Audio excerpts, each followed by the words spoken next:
Hello aspirants, स्वागत है आप सभी का स्पीडर शॉर्ट हैंड क्लासेज के इस यूट्यूब प्लेटफॉर्म में।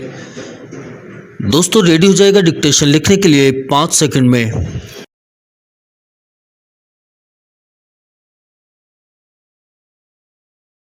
Ready, start.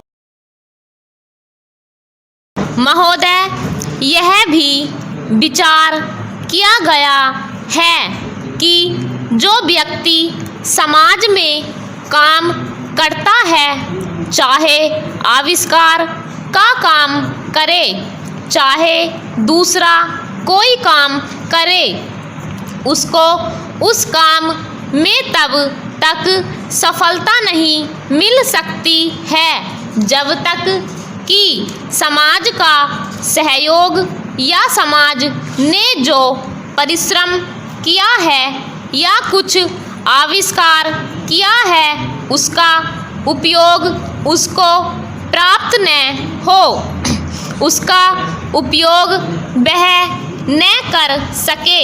इसलिए जब भी कोई व्यक्ति किसी वस्तु का आविष्कार करता है तो आविष्कार करने में न केवल उसका अपना परिश्रम रहता है, लेकिन साथ ही साथ समाज ने जो काम किया होता है, चाहे विज्ञान के क्षेत्र में या प्रौद्योगिकी के क्षेत्र में या किसी अन्य क्षेत्र में, उस सब से भी वह लाभान्वित होता है।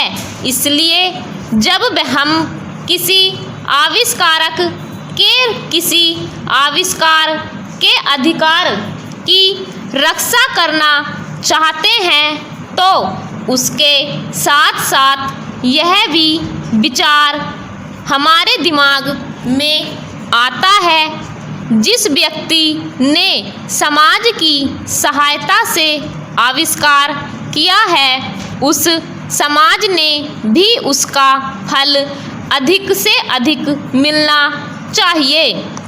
माननीय मंत्री जी ने भी कहा है कि पेटेंट लॉ इस सिद्धांत पर आधारित होना चाहिए, ब्राम चेंज।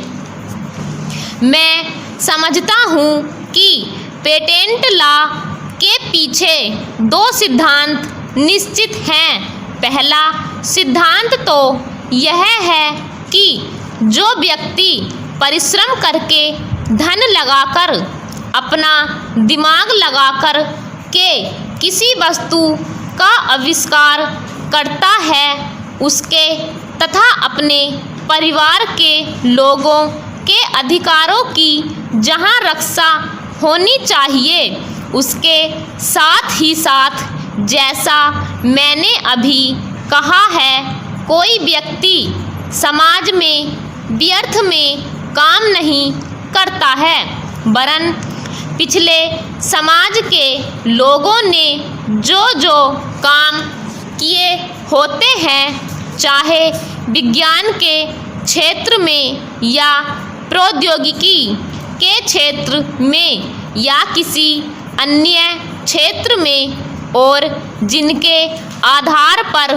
वह कोई आविष्कार करता है, उसको उसका प्रतिफल तो मिले, लेकिन जो परिणाम हो उसका प्रतिफल समाज को भी मिलना चाहिए। मंत्री महोदय ने कहा है कि जो यह सिद्धांत है वह भी इस विधेयक के पीछे स्थापित किया गया है और इस बात का ध्यान रखा गया है कि जहां हम किसी व्यक्ति के आविष्कार के जो अधिकार हैं, चाहे धन के उपार्जन का अधिकार हो या प्रतिष्ठा प्राप्त करने का अधिकार हो, उसे प्रतिष्ठा का और चाहे धन का, दोनों का लाभ व्यक्ति विशेष को भी मिले, ब्राम चेंज।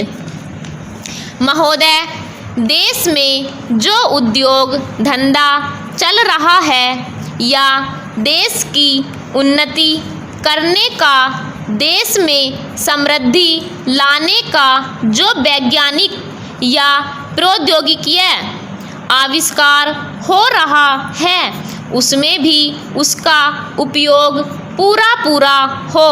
यदि ऐसा हो तभी मैं समझता हूँ कि हमारी पेटेंट प्रणाली सफल सिद्ध हो सकती है। यह प्रश्न उठ सकता है कि किस सीमा तक व्यक्ति के अधिकार की रक्षा की जाए और किस सीमा तक उसके अधिकार का हनन किया जाए, ताकि समाज का अधिक से अधिक लाभ हो, समाज उसका अधिक से अधिक उपयोग कर सके। एक दृष्टिकोण जो इसके पीछे है, हमें इस बात का अभिमान है कि हम 101 करोड़ हैं। हमारी कई जातियां, कई धर्म, कई भाषाएं और कई प्रकार के रीति रिवाज हैं। इस विविधता से हमें लाभ उठाना चाहिए, किंतु आज भेदभाव का भूत हमारे सिर पर चढ़ रहा है।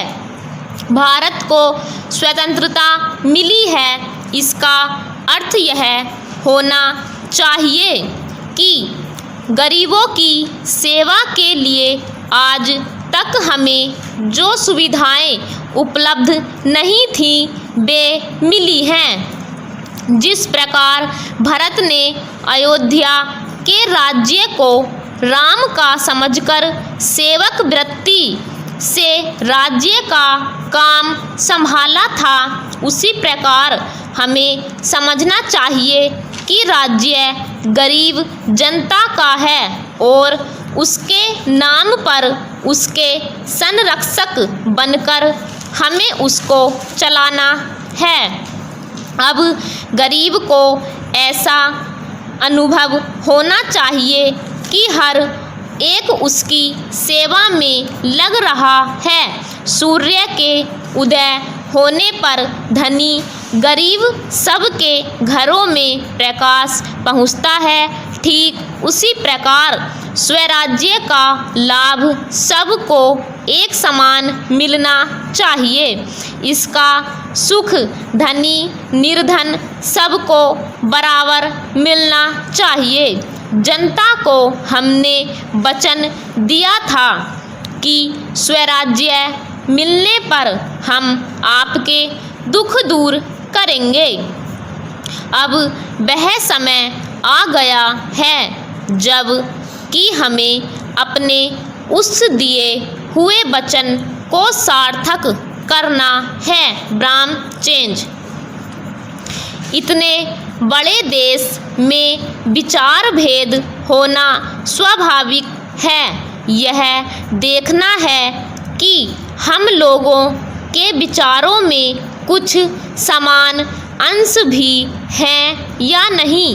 यदि हैं तो समान कार्यक्रम बनाइए।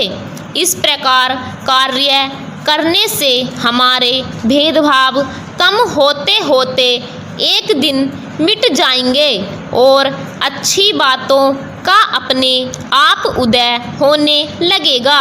अगर उसी प्रकार भेद स्थापित करने का प्रयत्न किया गया तो लोग सत्ता के पीछे पड़ जाएंगे और स्वराज्य प्राप्त होने का आनंद हम लोगों को नहीं मिल सकेगा। ब्राह्म चेंज। अध्यक्ष जी, किसी भी देश की विदेश नीति अपने में कोई स्वतंत्र नीति नहीं होती है, वरन वह किसी देश की आंतरिक नीति को स्पष्ट करती है।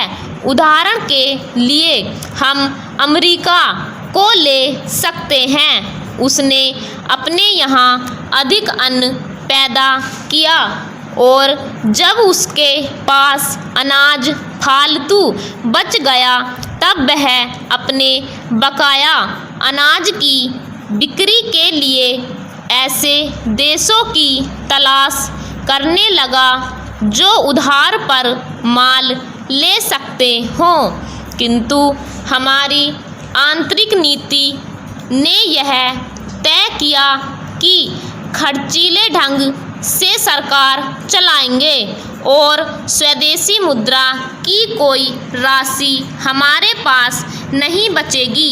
ब्राह्म